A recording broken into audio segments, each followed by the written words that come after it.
No niin, muutama sananen piirtämisestä. Piirtäminen on erinomainen keino hahmottaa ympäristöä ja ymmärtää sitä. Ja olennaista asioissa on tietenkin hyvät välineet ja esittelen muutamia piirustusvälineitä. Tässä meillä on erimittaisia suoria viivoja, ne on käytännöllisiä, ja tämän jälkeen voimme lähteä itse piirtämisprosessiin.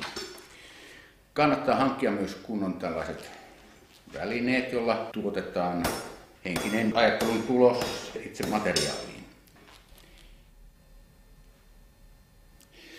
Niin, tässä meillä on nyt sitten puolivalmis piirros. Ja tässä vaiheessa useimmiten tällaisen luomistyön äärellä saatetaan pohtia ja aprikoida sitä kysymystä, onko se evoluution tulosta vai kenties jopa älykästä suunnittelua. No, kaikki tulevat piirtäjät, teidän ei tarvitse välittää siitä, koska se ei ole taiteilijoiden ongelma.